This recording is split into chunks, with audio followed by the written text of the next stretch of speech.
Vamos a dialogar ahora con el jurista, ex fiscal de Cali, también destacado investigador social, académico, ex candidato a la alcaldía, ex precandidato a la alcaldía de Cali y también líder político y social en la ciudad, Elmer Montaña. Bienvenido, doctor Elmer Montaña, Periodismo Libre. Muy buenos días, Luis Alfonso. Es un placer estar con usted y con sus televidentes. No sé si se está oyendo bien. Lo escucho un poquito bajo. A ver si le subimos un poquito al volumen. Entre tanto, les pongo ¿Ahí me aquí. escucha ya? Ahí mejoró mucho, doctor Elmer. Ok. Mientras tanto, les pongo aquí un mensaje que nos envía Carmen Llorente en relación con la foto que les compartí ahora, ¿no? Pongamos la fotito allí, porque hay que seguir poniendo en evidencia a estos personajes, a los 8 que se quieren atravesar a la decisión de 11.300.000 colombianos, como lo dijo ayer el presidente Petro, ¿no? Es inaudito, lo dijo en Puerto Resistencia, es inaudito que un grupito de 8 senadores quiera dar al traste con la urgencia de solucionar los problemas del pueblo, entre ellos en el de salud. Es inaudito, ¿no? Esos son los intríngulis de la democracia burguesa, del aparataje jurídico que heredamos. Bueno, doctor Elmer Montaña, vamos a dialogar con usted sobre varios tópicos. Por lo primero, necesariamente usted sabe que es la coyuntura. ¿Qué opina de la propuesta que formuló ayer en Puerto Resistencia el presidente Gustavo Petro en relación con que si no hay reformas sociales, si las instituciones a través de sus mandaderos de los partidos de las oligarquías y de los magistrados que también torpedean las reformas y las decisiones administrativas del gobierno respectivamente, si no hay soluciones desde las instituciones y se continúa la persecución desde la Procuraduría, etcétera, entonces pues se impone una reforma de esas instituciones a través de reformar este librito, ¿cierto? Para que se puedan materializar las reformas. ¿Qué opina, doctor Elmer Montaña? Bueno, Luis Alfonso, esa es una propuesta del presidente de la República que por supuesto debe generar una reflexión, un análisis serio, ponderado, pero en el marco de la democracia, no como lo que está sucediendo en este momento, que ya los sectores de extrema derecha salieron a decir que Petro está amenazando con una Asamblea Nacional Constituyente. Eso no puede ser una amenaza bajo ningún tipo, ningún punto de vista, porque pues una Asamblea Nacional Constituyente implica una convocatoria al constituyente primario para que se reúna y a través de un proceso, obviamente, de escogencia de unos constituyentes, modifique la constitución política, de manera que es simplemente una propuesta, me parece a mí razonable, creo que necesaria en este momento, Luis Alfonso. Yo en algún momento llegué a ser muy escéptico frente a la conveniencia de una Asamblea Nacional Constituyente, pero al ver cómo los sectores de extrema derecha han impedido a toda costa las reformas que requiere el país para avanzar hacia un cambio realmente que represente unas mejores condiciones para la inmensa mayoría de los colombianos, creo que ya se hace necesario comenzar a debatir sobre esa posibilidad. Mire usted que apenas un pequeño grupúsculo de 8 congresistas, senadores ya prácticamente tienen hundida la reforma a la salud. Lo mismo está sucediendo en este momento con la reforma laboral. Es muy probable que tampoco pase en el Congreso de la República la reforma agraria que está planteando el gobierno nacional. Entonces se suman las grandes reformas de este gobierno, que vuelvo y repito, están orientadas a beneficiar a la inmensa mayoría de los colombianos que han vivido la pobreza, la exclusión, el olvido, el atraso, que ya es prácticamente, se puede avisorar que no van a pasar en el Congreso de la República, pues se hace necesario que el gobierno tenga un plan B para eso. En relación con la reforma a la salud, es evidente que si el gobierno intenta llevar a cabo esas reformas a través de decretos presidenciales, pues el Consejo de Estado los va a tumbar. Eso es lo que va a suceder. El Consejo de Estado, ya hemos visto, ha fijado una posición prácticamente de persecución a los senadores del pacto histórico. Ya la lista es muy amplia de senadores que han perdido La curul. Como consecuencia de decisiones del Consejo de Estado, pues son decisiones respetables de la justicia, pero que de todas maneras no dejan de provocar una reflexión. Y lo mismo pienso yo va a suceder con los decretos que el gobierno intentara sacar para poder adelantar esas reformas. De manera que yo sí creo que lo que queda en ese sentido, inclusive para pensar también en una reforma a la justicia que se hace necesaria en este momento, desde hace mucho rato es necesaria, pero más ahora que vemos cómo los sectores de extrema derecha están prácticamente controlando las altas cortes.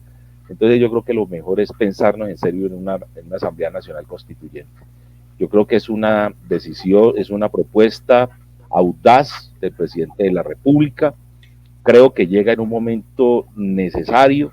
Hay que hablar de la oportunidad, digamos, si en este momento sería posible obtener las mayorías en una Asamblea Constituyente para poder reformar la Constitución en los términos que quisiéramos, o si de pronto eso pudiera ser un tiro al aire y pudiera la derecha controlar esa Asamblea Nacional Constituyente en caso que se convocara, pero yo creo que eso va a depender muchísimo no solamente de la correlación de fuerzas, sino del trabajo que el progresismo y los sectores democráticos en este país adelanten con miras a que esa Asamblea Nacional Constituyente se pueda realizar y podamos obtener ahí las mayorías necesarias. Sí, porque como lo analizábamos con la senadora Esmeralda Hernández, pues se requiere primero que en el Congreso, en la Cámara y en el Senado pase un proyecto de ley convocando un segundo paso que sería una consulta popular para ver si el pueblo está de acuerdo o no con convocar una constituyente. Y después vendría un tercer paso que es el de la elección de los constituyentes, es decir, la conformación de la constituyente misma, y todos son pasos muy difíciles y riesgosos. Y no vaya a ser que nos pase como en Chile, que la constituyente se la tomó el pinochetismo, extrema derecha. Bueno, veremos a ver, pero es una propuesta importantísima, audaz, y sobre todo una campanada que lanza el presidente en relación o en la coyuntura según la cual se sigue torpedeando desde las instituciones las reformas. Fíjese usted lo que el presidente denunció ayer, ¿no? Ya no tiene cuerpo diplomático en México, se lo tumbó el Consejo de Estado.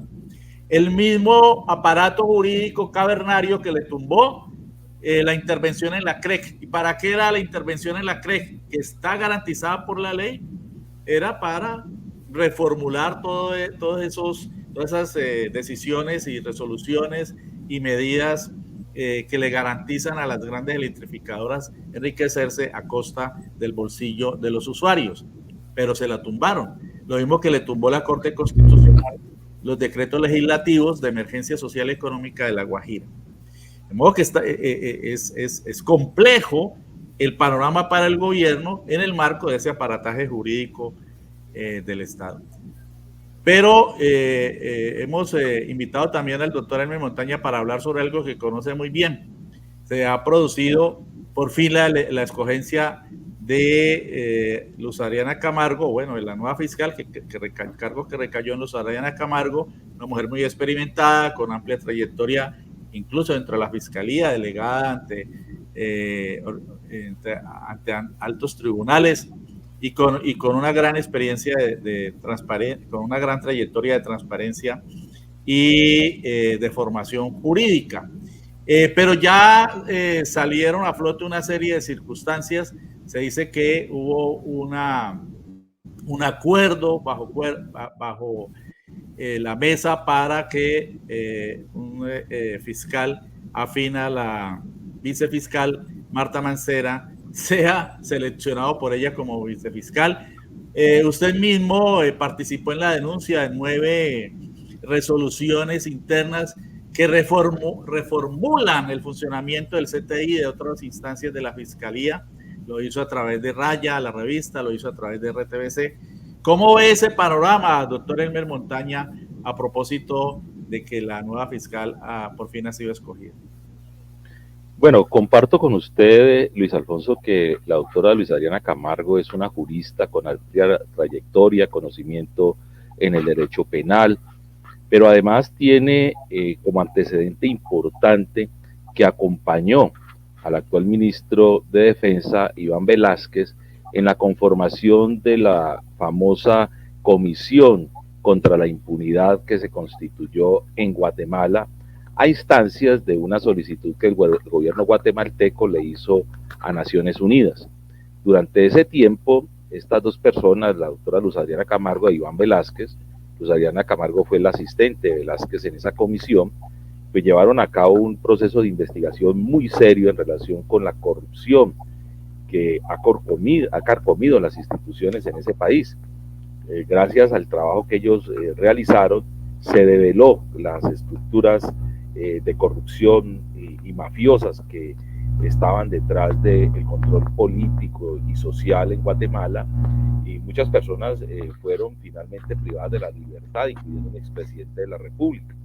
Yo creo que este antecedente y además el trabajo que la doctora Luz Adriana Camargo ha realizado como fiscal delegada ante la Corte y como magistrada auxiliar de la Corte Suprema de Justicia, pues permiten avisorar que el sello que ella le va a imprimir a la Fiscalía va a ser precisamente de persecución a la corrupción.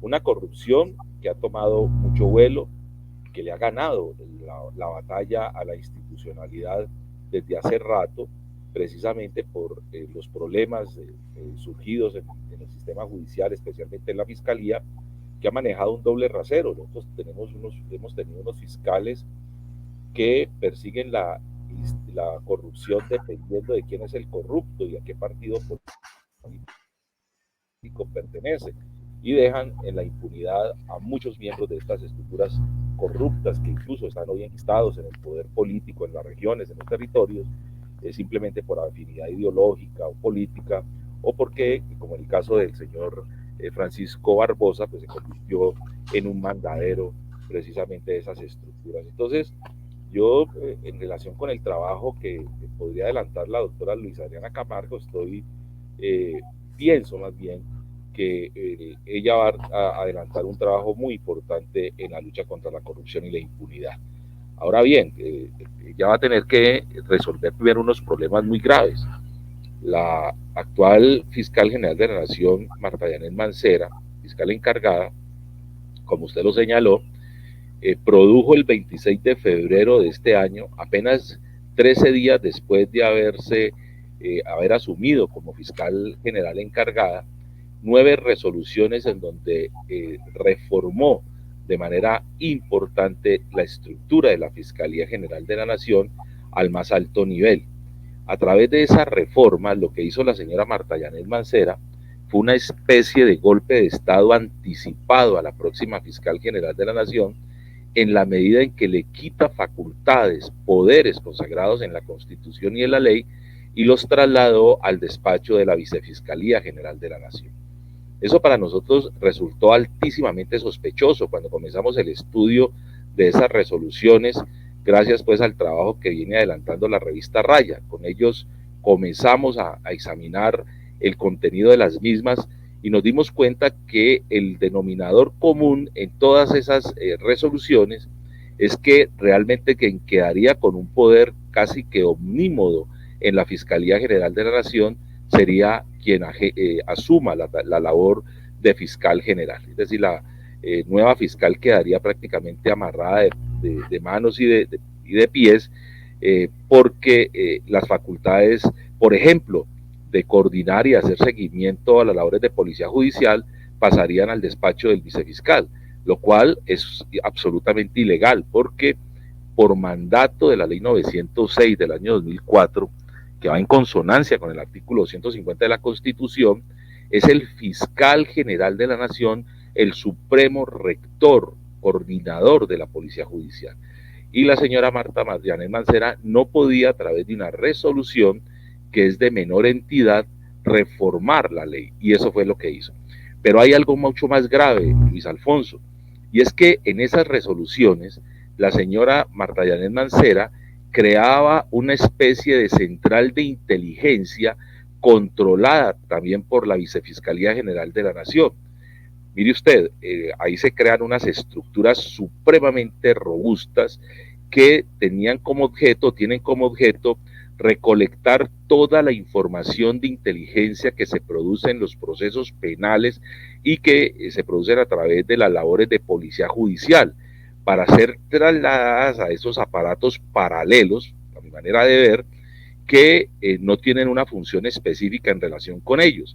Yo lo que, digamos, podría advertir de la lectura de esas resoluciones es que esa especie de central de inteligencia tendría una especie de labor preventiva en la lucha contra el delito, lo cual no corresponde a las funciones ni a la misión que tiene la Fiscalía General de la Nación. La Fiscalía General de la Nación no es un órgano preventivo del delito.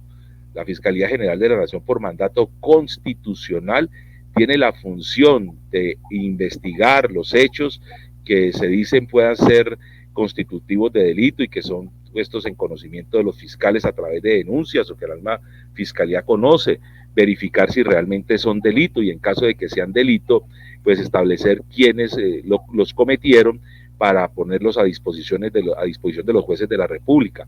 Pero la Fiscalía, repito, no tiene funciones de carácter preventivo. Entonces, lo que se estaba creando a través de esas resoluciones es una especie de central de inteligencia, yo le decía que una especie de CIA criolla, con un enorme poder, inclusive con más poder esa central de inteligencia, Luis Alfonso, que el que tiene actualmente los organismos de inteligencia del ejército, de la policía y del mismo ejecutivo, lo cual es absolutamente preocupante, porque la primera pregunta que nos hacemos es, ¿qué se va a hacer con esa información? ¿Quién va a controlar esa información? ¿Quién tiene la capacidad, Luis Alfonso, de no solamente recibir esa información, sino de procesarla? Y esa capacidad no la tienen esas estructuras creadas de manera paralela por la Fiscalía General de la Nación. Eran simplemente unas estructuras para recepcionar dicha información, supuestamente con el propósito de establecer la manera como operan las bandas criminales, quiénes las integran, etcétera, cuando esa es una labor que tienen que llevar a cabo de manera concreta y particular los fiscales en cada caso que les toca llevar a cabo, en cada investigación que les corresponde adelantar. De manera que comienzan a surgir una serie de interrogantes y de sospechas alrededor del tema. Yo decía, tiene que ser una estructura muy poderosa de fuera de la Fiscalía la que vaya a manejar esa información, que bien puede ser una estructura política muy fuerte, con mucho dinero, que pueda tener la capacidad de procesarla, o un gobierno extranjero, el que tuviera finalmente ser el destinatario de esa información. A mí no me parece descabellado, y yo no creo que esto haga parte de una teoría de la conspiración, pero no me parece descabellado que pueda ser inclusive el mismo gobierno norteamericano el interesado en esta reforma para hacerse a toda la información de inteligencia de los procesos penales que se llevan a cabo en nuestro país. Y esto lo digo también por la cercanía y por la relación tan estrecha que Marta Yanet Mancera ha tenido a lo largo de su vida con el gobierno norteamericano y con las agencias de inteligencia norteamericanas. De hecho, recuerde usted que pocas semanas antes de terminar su periodo, el fiscal Barbosa viajó a los Estados Unidos con Marta Yanet Mancera y allá dijo que había obtenido el apoyo del gobierno norteamericano para que ella se quedara como fiscal encargada durante tiempo indefinido. Esto simplemente para señalar que tiene una muy buena relación, una estrecha relación con el gobierno norteamericano, que creo yo podría ser uno de los interesados en tener el control de la Fiscalía General de la Nación, especialmente en lo que tiene que ver con la información de los procesos penales que se adelantan en todo el país, especialmente contra las organizaciones criminales. De manera que... Interesante tesis. Yo soy enemigo, Luis Alfonso, de sacar estas teorías, porque casi siempre terminan siendo atacadas. Sí, de decir que son teorías de la conspiración, pero hay unos hechos que son tosudos, que son claros, que existen. El primero de ellos es que las resoluciones están ahí. En segundo lugar es que las resoluciones crean esa central de inteligencia. En tercer término, esa central de inteligencia está en cabeza de quien vaya a ser el vicefiscal general de la Nación. En cuarto lugar, no dicen las resoluciones cómo va a procesar, en qué forma y a través de qué mecanismo se va a procesar esa enorme cantidad de información. Entonces ahí es donde uno comienza a cuestionarse, bueno, si la Fiscalía no tiene la capacidad para procesar esa información, ¿para dónde va a ser esa información a ser procesada? ¿Quién va a ser el encargado de finalmente llevar a cabo esa labor? Entonces uno dice, tiene que ser desde fuera. Ya obviamente eso podría decirse que es una especulación, pero yo lo veo más como una especie de inferencia razonable. Si no es la Fiscalía la que tiene la capacidad para llevar a cabo el procesamiento de esa información, tiene que haber alguien, por supuesto, y tiene que haber alguien con esa capacidad, y lo que razonablemente uno puede inferir es que se trata de una organización muy poderosa dentro del país, yo dudo que exista, o de un gobierno extranjero. Sí, muy interesante, muy importante ese planteamiento que deberá ser también profundizado para su constatación. Ha llamado la atención, doctor Elmer Montaña, una reunión que se ha revelado entre Marta Mancera y el presidente de la República, que se hizo en la residencia, en el apartamento del ministro de Justicia, Néstor Osuna, el 6 de marzo, un día antes de la votación, el 6 de marzo, ¿no? El 7, antes del 7, que era la elección, la tercera. La elección fue el 8. Sí, bueno, sí, 2 días antes de la elección, de una de las votaciones que hubo para escoger fiscal, pero parece que en ese momento ya había avanzado bastante la decantación de por quién se inclinaría la Corte Suprema de Justicia. Se ha especulado mucho sobre esta reunión.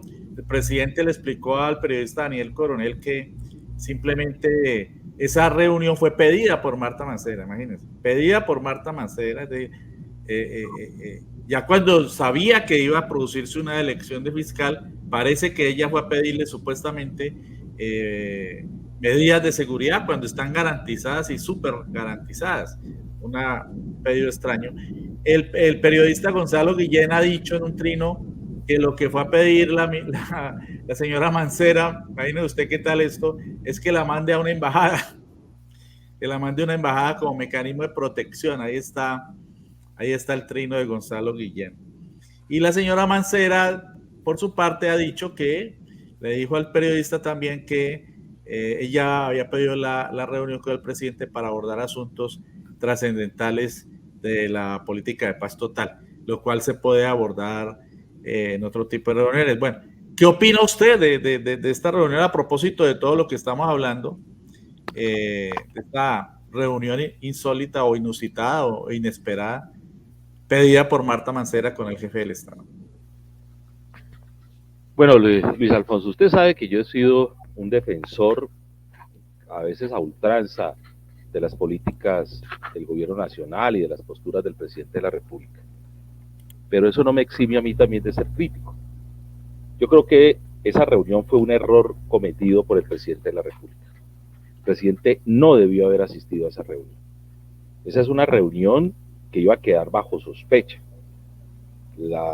Sobre todo con el antecedente de que el presidente de la República y la fiscal cargada Marta Mancera venían desde hace tiempo en unos ataques muy duros, el presidente prácticamente defendiéndose de señalamientos que tanto Barbosa como Marta Mancera venían haciendo en contra del presidente de toda índole, cuestionando su política de paz, la paz total, etcétera, atravesándose en el camino de la protesta de paz total, cuestionando al presidente de la República por el solo hecho de pues salir como tiene que hacerlo cualquier padre en defensa de su hijo, y generando una cantidad de suspicacia sobre el comportamiento del presidente.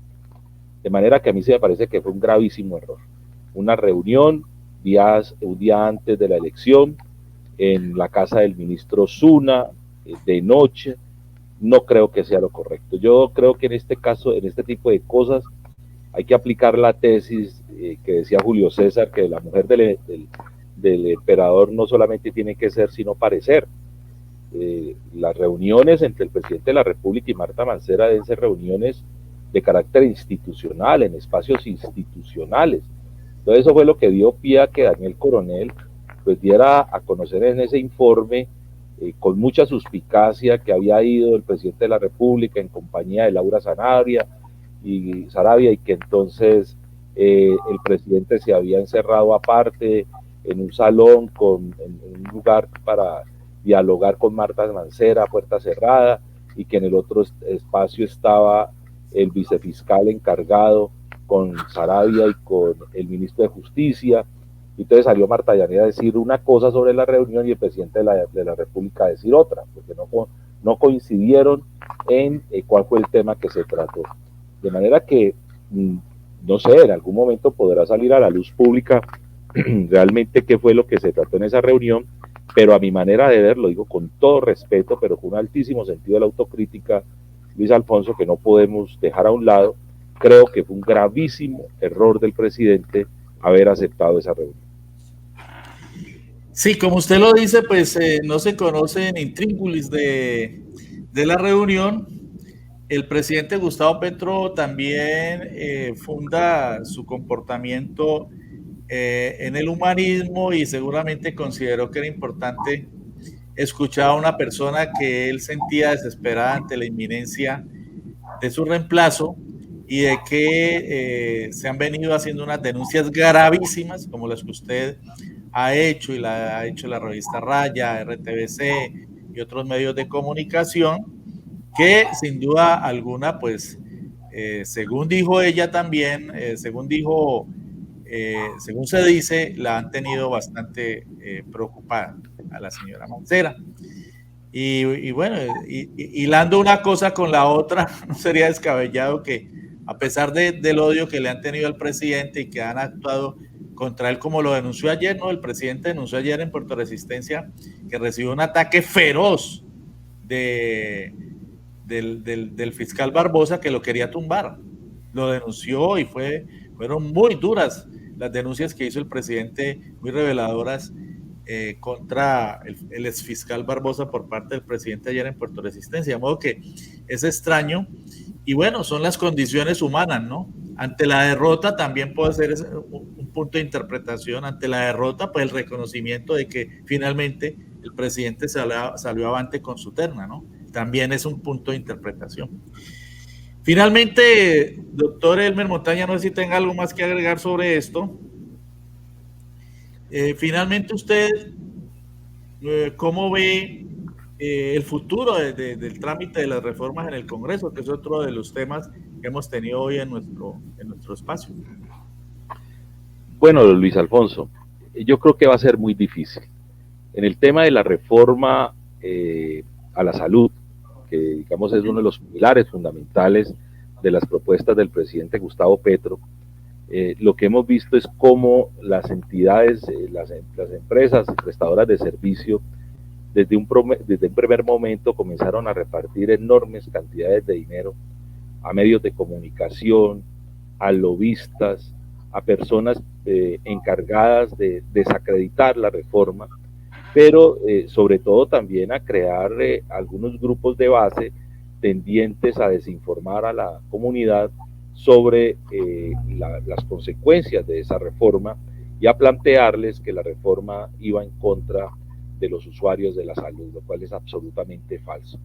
Luchar contra esas estructuras, Luis Alfonso, que manejan al año 80 billones de pesos, imagínese usted, sin ningún control, porque es que estas EPS no se someten a ningún control. Hoy estamos aquí nosotros todavía luchando para que se dé a conocer en qué se gasta la plata de la salud, en qué se invierten esos dineros, pues es muy difícil. Aquí hay un trabajo que se han venido adelantando por parte de los congresistas. Yo tengo que reconocer la labor tan importante que han llevado a cabo los miembros del Congreso de la República encargados de liderar, por ejemplo, la reforma a la salud. Este muchacho Mondragón se ha dedicado a hacer pedagogía sobre la reforma a la salud, ha batallado enormemente para dar a conocer los alcances de la misma y cómo beneficia realmente a los colombianos, pero es muy difícil luchar contra lo que Petro denomina esas estructuras mafiosas. De manera que yo no le veo a eso realmente futuro. Ya están cantando victoria los sectores de extrema derecha. La señora Norma Hurtado pues estaba feliz porque finalmente está logrando que se hunda esa reforma. Todos sabemos pues la relación de esta señora con Dilian Francisca, que ha manejado la salud en el departamento como le da la gana y cómo se ha lucrado precisamente. Acerque un poquito el micrófono, doctor Elmer. Sí, y cómo esta señora se ha lucrado precisamente de la salud. De manera que yo lo que pienso es que ya es hora de pensar seriamente en ese plan B. Y estoy de acuerdo, Luis Alfonso. Hay que hacer el debate sobre la Asamblea Nacional Constituyente, para sacar adelante todas estas reformas, incluyendo la reforma a la justicia, una reforma a la justicia, Luis Alfonso, que le ponga fin a lo que está sucediendo en el país, no solamente con las equivocaciones que se están cometiendo en relación con la escogencia de altos funcionarios de la justicia, que le quite facultades a la Corte en lo que tiene que ver con la elección de funcionarios. La Corte Suprema de Justicia se tiene que dedicar única y exclusivamente a su labor jurisdiccional, a producir decisiones judiciales en sede de casación o de última instancia. Hay que discutir seriamente sobre la conveniencia de mantener la Procuraduría General de la Nación con funciones en el proceso penal. Allí tenemos una enorme cantidad de funcionarios que intervienen en los procesos penales sin ninguna razón clara, sin ninguna lógica. Son funcionarios que están ganando una enorme cantidad de dinero y que perfectamente podrían estar destinados, como lo ha planteado el presidente Petro, a luchar contra la corrupción en unidades precisamente anticorrupción en la misma Fiscalía General de la Nación. Pero eso no se va a lograr fácilmente, porque todos sabemos que la Procuraduría General de la Nación es una fuente de clientelismo enorme en nuestro país, que ha sido utilizada para pagarle favores políticos a congresistas y que bajo esa égida resulta prácticamente imposible que el Congreso de la República la vaya a reformar. Hay que pensar seriamente también en la vigencia del Consejo de Disciplina Judicial para los abogados. Aquí en Colombia se ha venido hablando desde hace rato de que los abogados deben ser investigados y disciplinados por los mismos abogados, como ocurre en casi todas las democracias del mundo, en los Estados Unidos, en Europa. Aquí tenemos un Consejo de Disciplina Judicial integrado por magistrados que nunca han litigado, Luis Alfonso, que no saben en qué consiste el litigio y que tienen un baremo y tienen una aplicación de justicia supremamente inequitativa en contra de los abogados de nuestro país, y yo creo que eso hay que replantearlo. Aquí tenemos una nómina de magistrados ganando una enorme cantidad de dinero, y ese dinero se podría ahorrar, ese gasto se podría ahorrar si la investigación y la disciplina de los abogados queda en manos de los colegios de abogados que ya existen en todo el país. Y por supuesto, estamos viendo, doctor Elmer, perdón, sí, a los 8 senadores y senadoras. Ahí están los nombres: Honorio Enríquez, Alirio Barrera, uribista recalcitrante, José Alfredo Marín, Nidia Blel del conservatismo, Lorena Ríos, Miguel Ángel Pinto del liberalismo, Berenice Bedoya de ASI, partido que se denomina Alianza Social Independiente, imaginen usted, y Norma Hurtado del partido de la U, del partido de la señora Dilian Toro del Valle del Cauca. ¿Usted qué opina?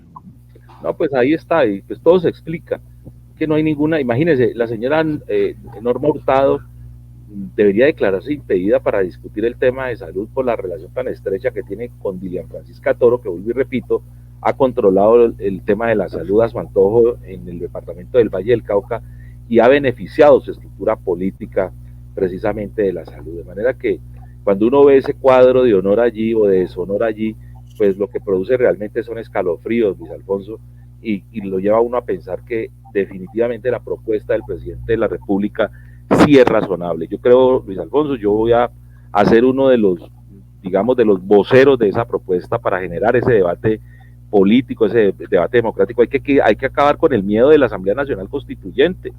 En algún momento pensábamos que eso no había que discutirlo porque el asunto podría interpretarse simplemente como una tentativa del presidente a reelegirse. No, aquí se debe pensarse en una Asamblea Nacional Constituyente para introducir por vía de la Constitución esas reformas y dejarlas allí digamos, realizadas sin la posibilidad de que el próximo presidente de la República, si no llegara a ser un presidente progresista, las eche al traste. Entonces creo que la mejor manera, y yo creo que ahí tenemos un gran desafío, mi querido Luis Alfonso, de hacer pedagogía y de trabajar para darle cuerpo y darle coherencia y obviamente para ganar el apoyo de los colombianos y nos lancemos a esa Asamblea Nacional Constituyente, a llevarla a cabo, a conformar esa Asamblea Nacional Constituyente con miras a a volver a reconstruir la Constitución del 91, Luis Alfonso, porque es una Constitución, primero, que comenzó a ser desdibujada con las reformas que se le hicieron con posterioridad, y en segundo término, porque no ha tenido un desarrollo importante, precisamente debido al hecho de que la extrema derecha no ha estado, digamos, conforme con esa Constitución. Entonces yo creo que la herramienta democrática para poder sacar adelante las reformas podría ser una reforma, una Asamblea Nacional Constituyente, que por supuesto genera unos enormes desafíos, porque usted acaba de anotar algo que es muy importante. Miren, en Chile se hizo una reforma a la Constitución y lamentablemente pues fue un salto al vacío.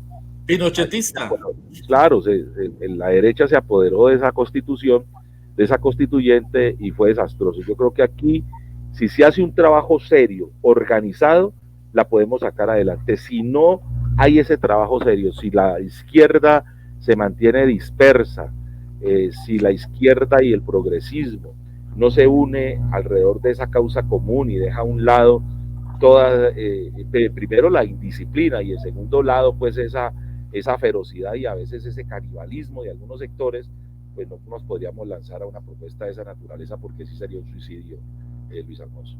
Bueno, para ir terminando este diálogo, doctor Elmer, le traslado esta inquietud de Carmen Llorente, ¿no? Doctor Elmer, mis saludos, pero el presidente debe escuchar también a sus enemigos, dice ella, tal vez porque podría tener información de interés general para los problemas delincuenciales dentro de la Fiscalía General de la Nación. Lo dice en relación pues con la reunión entre Marta Mancera y el presidente de la República pedida por ello. ¿Usted qué opina? ¿Qué le responde a doña Carmen Llorente, una de nuestras videoyentes? Bueno, mira, yo estoy de acuerdo con que hay que escuchar a todo el mundo. Yo creo que el presidente de la República no se puede cerrar, desde la presidencia de la República no se pueden armar trincheras para combatir con otras instituciones del Estado, porque eso es desastroso. Fue precisamente lo que hizo Francisco Barbosa. Francisco Barbosa levantó una trinchera en la Fiscalía para comenzar a fustigar y a disparar en contra del presidente de la República y en contra del progresismo. El presidente debe tener el ánimo de poder hablar con todo el mundo, de dialogar con todos los miembros de la institucionalidad, etcétera. Pero yo creo que en este caso, en las circunstancias que estaba viviendo el país, el presidente tiene que ser mucho más prudente, Luis Alfonso. Es un tema de prudencia, es un tema de forma. Yo no estoy diciendo que el presidente haya ido a pactar nada oscuro, nada siniestro, nada ilegal, ni más faltaba, pero el presidente debe entender que el palo no está para cucharas, que cualquier cosa que él haga en este momento va a ser cuestionada, de manera que, y hay que decírselo, y si hay la posibilidad de que ese debate se abra para que el presidente escuche y entienda que ante todo debe actuar con mucho sigilo para evitar darle argumentos a la derecha, pues que lo haga, porque yo creo que nosotros no podemos tampoco ser silentes frente a lo que consideramos que pueden ser errores, porque eso sí es gravísimo. Lo peor que le puede pasar a un gobernante, Luis Alfonso, es que todo el mundo le ande diciendo, sí, eso es lo mejor, hágale por ahí, perfecto, presidente, y váyase y lo ven cometiendo errores y acercándose al despeñadero, y la gente, eso es, presidente, porque usted es el que sabe, usted tiene la palabra. Yo creo que esa no es la manera de ser. Yo creo que, y el presidente también tiene que tener, digamos, la claridad y la tranquilidad, la claridad mental y la tranquilidad de espíritu para escuchar a la gente, para escuchar inclusive a la gente que lo critica de manera a veces dura, pero que a veces son críticas que le hacen la gente con mucho sentimiento, pero se las hace de manera honesta, de manera sincera. Mire, yo me acuerdo una anécdota, Luis Alfonso, no sé si será cierta, es una anécdota que le escuché hace muchos años del presidente Torrijos en Panamá. Contaban que Torrijos, pues que era un presidente adorado por el pueblo panameño, imagínense, logró que le devolvieran el canal a Panamá, acostumbraba de vez en cuando a salir del Palacio Presidencial y le decía a los escoltas que se enrutaran por los lados de la galería en Ciudad de Panamá, y pasaba siempre por un sitio donde había un vendedor de pescado que cuando veía la caravana presidencial lo primero que gritaba era Torrijos, hijo de la gran tantas, y le echaba la madre. Y entonces los escoltas le decían, presidente, mire, ese tipo, por favor, es que es inaceptable que usted usted pase por acá y para escuchar el madrazo de ese tipo. Y Torrijos le dijo a los escoltas, le decía a los escoltas, mire, yo paso porque es que el tono del madrazo de ese tipo es lo que me hace pensar a mí si estoy haciendo las cosas bien. A veces el madrazo que me echa es amistoso, a veces el madrazo que me echa es con rabia, y yo necesito oír también al pueblo panameño y oír ese tipo de voceros del pueblo panameño. Yo no sé si será verdad, pero de todas maneras la anécdota es muy bonita, y lo que lo hace pensar a uno es que el gobernante debe escuchar, y debe escuchar también a la gente que desde su misma orilla le hace cuestionamientos, como también tiene que escuchar al oponente, debe escucharlo. El presidente no se puede encerrar, no se pueden tapar los oídos ni cerrar los ojos frente a la realidad. Entonces yo creo que sí tenemos también la enorme responsabilidad de decirle al presidente cuándo se ha equivocado, en qué forma se ha equivocado, por supuesto para evitar, vuelvo y repito, darle argumentos a la derecha, que cada vez que el presidente comete el más ligero error, pues cabalgan sobre esos errores, los maximizan. Ya vemos los medios de comunicación como después se vuelcan a destruirlo, y yo creo que eso no le hace bien al presidente, no le hace bien al gobierno y no le hace bien al progresismo. Bien, para terminar, a propósito de este mensaje que manda Jaime Castañeda Bermúdez de la urgencia de empezar a organizar las coordinadoras populares en los municipios, como ha planteado el presidente Gustavo Petro ayer,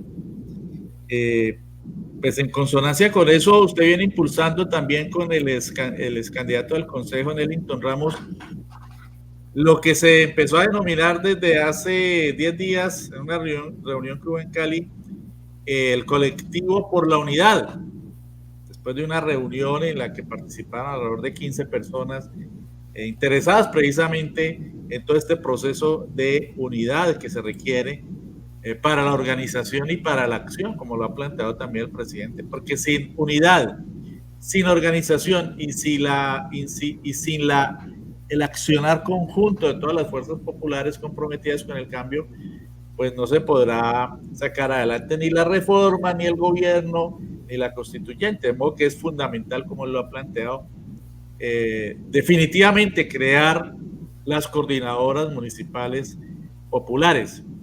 Y yo creo que un paso interesante en ese esfuerzo es el del colectivo por la unidad. Coméntenos un poco sobre esa iniciativa, finalmente.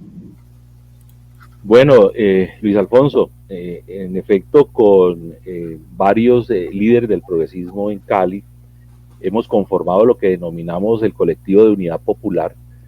Me llama la atención, Luis Alfonso, eso lo decidimos al comienzo de esta semana, y de alguna manera coincide también con la propuesta del presidente Petro de conformar coordinadoras populares de unidad en todo el país.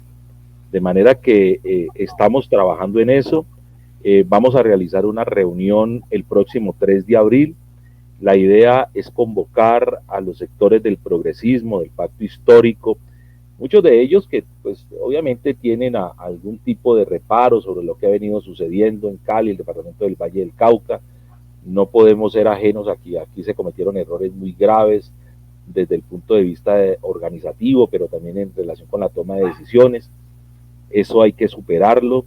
Yo creo que hay que pensar fundamentalmente en la unidad, y yo creo que ahora la unidad sí se vuelve un objetivo común, y es imperativo luchar por ella. Y en ese sentido es que conformamos ese colectivo de unidad popular al que ya le estamos dando forma, estamos trabajando fuertemente en eso. El miércoles tuvimos una reunión muy importante, preparatoria para lo del 3 de abril, y esperemos que el 3 de abril podamos tener un diálogo amistoso, cordial, con los compañeros de los diferentes sectores del progresismo, pero también estamos abiertos a que vengan otras fuerzas y comencemos a dialogar ahora más que nunca sobre la necesidad de trabajar en esta propuesta de la Asamblea Nacional Constituyente. Pero eso no lo vamos a lograr, esa propuesta no la vamos a sacar adelante, mi querido Luis Alfonso, si no estamos unidos. Si no hay una unidad desde la base, eso va a ser un fracaso. Eso sería entregarle una constituyente a la derecha. Entonces yo creo que ahí tenemos una enorme responsabilidad, y qué bueno Luis Alfonso, ahí hay unas fotos que estás mostrando de la reunión que tuvimos, donde tú también estuviste presente, y en esa reunión hicimos una discusión muy seria y realmente desprevenida sobre lo que está pasando, la actual coyuntura en el país, y yo creo que coincidimos con la propuesta del presidente de la República de que ahora hay que trabajar ante todo por la unidad, hay que hacer a un lado las diferencias, hay que superar todas estas disputas internas al interior del pacto histórico y del progresismo y pensar una vez más por el país, así como lo hicimos en las elecciones para el Congreso de la República, así como lo hicimos en las elecciones para la presidencia de la República.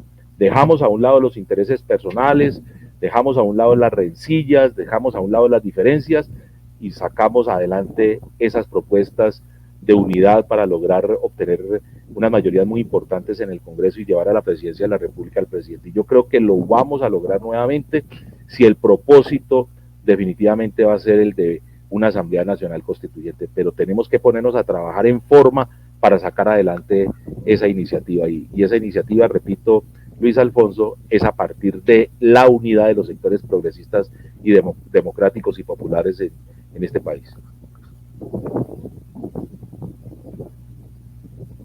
No se oye, mi amor.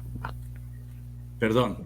Aquí hay ya un llamado de aceptación de Carmen Llorente, que se une a esta iniciativa del colectivo por la unidad. Yo creo que ahora... Bienvenida, Carmen, bienvenida. Lo que se requiere es la unidad, superar las diferencias. Es que es más lo que nos une que lo que nos distancia, ¿no? Como decía el padre Camilo Torres.